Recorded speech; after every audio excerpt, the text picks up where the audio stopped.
The one thing that most people don't know about being a 9-figure entrepreneur or a 10-figure entrepreneur is how complex things get. When I first start an engagement, I look for the highest dollar amount and the lowest amount of resources to get the problem solved. With one of our clients, I was able to get them profitable, and it was a large engagement. They paid up front for a year with me, and they were profitable on the first telephone call. We all have a self-sabotage button, and some of us are gonna self-sabotage at $4 million a month, and others are gonna self-sabotage at $6 million, at $8 million, at $10 million.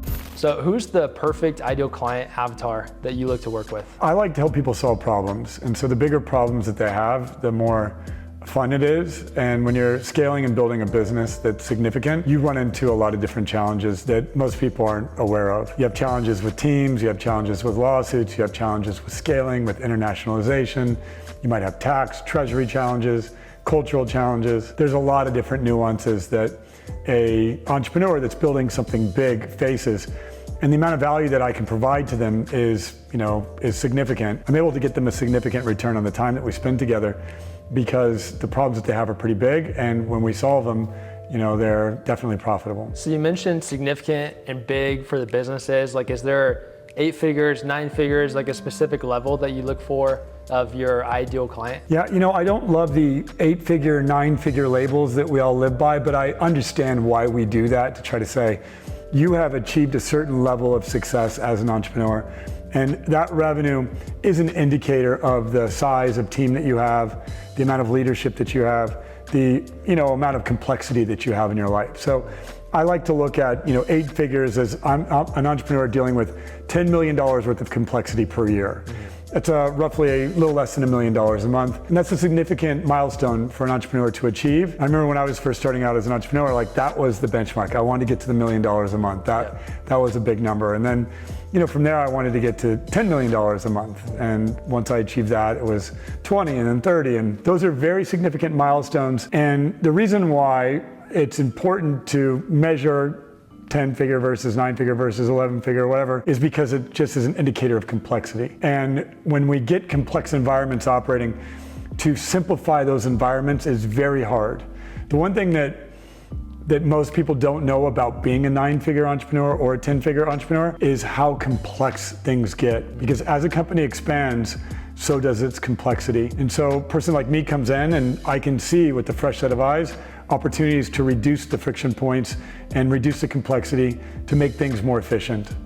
Okay. and more enjoyable, because when it's complex, it's not fun. Sure. Yeah. So when you're working with a new client, what are those steps or that process you follow to identify where the most complex problems are, this highest leverage to simplify, and just how do you follow that step-by-step procedure? I first dive into their finances and I look at their financial models, their projections, their P&L, their balance sheet, anything that they can give me. Being a former venture capitalist and being mentored by VCs and private equity and things of that nature, I was trained by some of the best of them to really dive in and find where the gaps are in the business pretty quickly. So I start with the financial side of it. I then do interviews with the entrepreneur. I'm listening for the notes behind the music though. I'm trying to see where the stress is, where the entrepreneur is staying up late at night or the C-level executive is having challenges. And when I start to hear their language, the way they describe, the stories that they tell, those types of things, I'll develop a picture. And then I'll often meet with other team members as well if it's necessary for me to further develop a picture. And that's a pretty quick process. That's a few hours worth of work. Okay. And then from there, we narrow in on exactly what initiatives we need to launch to either improve the top line or the bottom line. And then we just track and keep each other accountable in executing on those initiatives.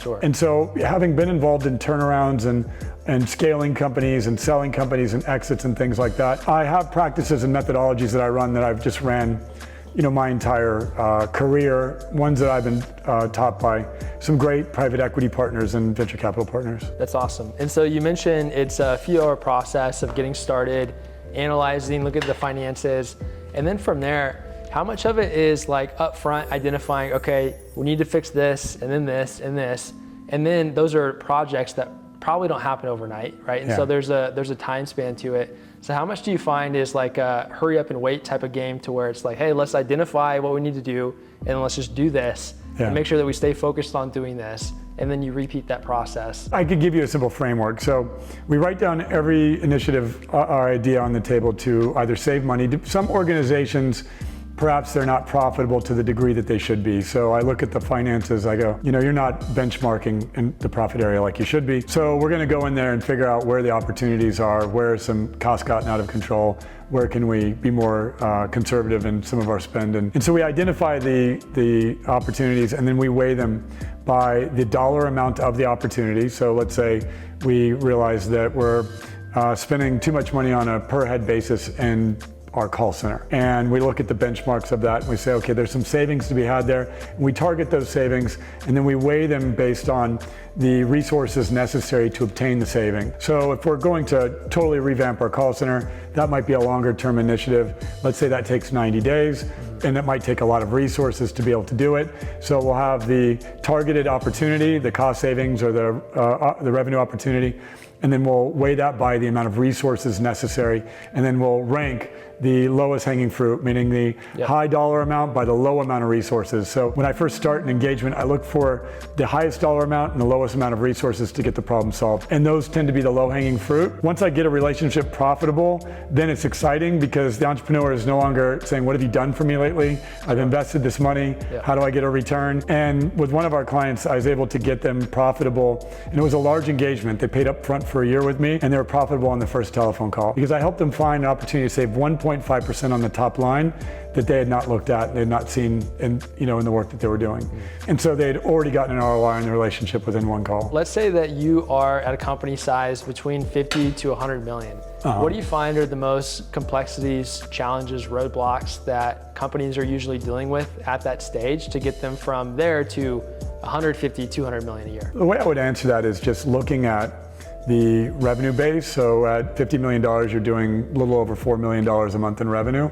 $100 million, you're doing a little over $8 million a month in revenue. So you should have double the complexity, double the challenges, and it will require you to be double the leader. It seems really easy, but at $4 million a month, it's a lot less leadership than at $8 million a month. And if you think about an average employee, so if you look at some benchmarks and metrics around revenue, what we want to look at is what is the revenue per employee? Some companies have a lot less revenue per employee, let's say manufacturing.